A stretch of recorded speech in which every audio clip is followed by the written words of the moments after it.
Hello' everyone, এইবিলাক আমাৰ মমোৰ book. এইবাৰ আমি নাৰ্চাৰীত দিছোঁ আৰু ইয়াতে কভাৰ লগাই আছে।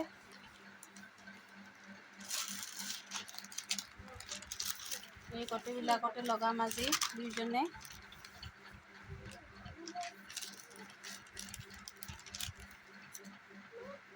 চাই থাকিব কেনেকুৱা হৈছে।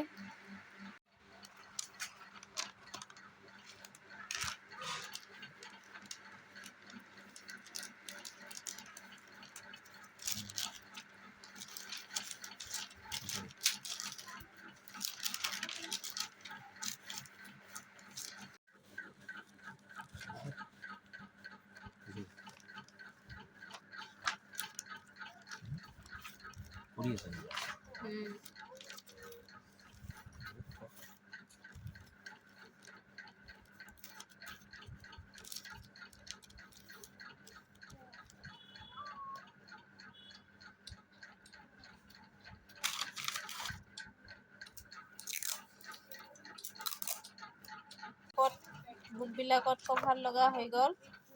ইমানবিলাক বুক চাওকচোন। এই নাৰ্চাৰীত 7খন বুক দিছে, গোটেইবিলাক হৈ গ'ল এখন এখন কৰি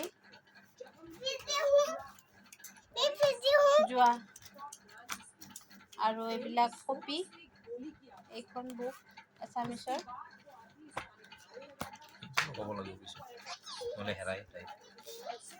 আৰু এইবিলাক এইটো তাইৰ ফেভৰেট কালাৰ, সেইটো কাৰণে আমি পিংক কালাৰটোৱে লগাই দিলোঁ।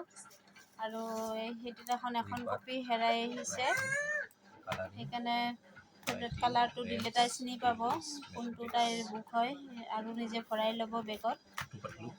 আৰু এইটো আমি ষ্টিকাৰটো মটু পাতলুৰ দিছোঁ। তাই মটু পাতলু বহুত ভাল পায়, তেতিয়া নিজৰ বুক বুলি চিনি পাব। এইবিলাক আৰু কেনেকুৱা হৈছে আপোনালোকে। আৰু এইটো পেপাৰটো বহুত ভাল, পানীত ভিজিলে এইটো একো নহয়। এইটো পেপাৰ লগোৱা হৈছে। আমাৰ ফাৰ্ষ্ট এক্সপিৰিয়েঞ্চ, যিহেতু আগতে আমাক মায়ে দিছিলে আৰু এতিয়া আমি দিব লগা হৈছে। কেনেকুৱা হৈছে নাজানো, তথাপিও আৰু দি দিলোঁ যাতে বুকখন ভালে থাকে, নাফাৰে আৰু একো পানী চানী পৰিলে বেয়া নহ'ব। আৰু বিশেষকৈ যদি হেৰাই তেতিয়া চিন পাত, সৰু মানুহ যিহেতু চিন পাবৰ কাৰণে সুবিধা হ'ব।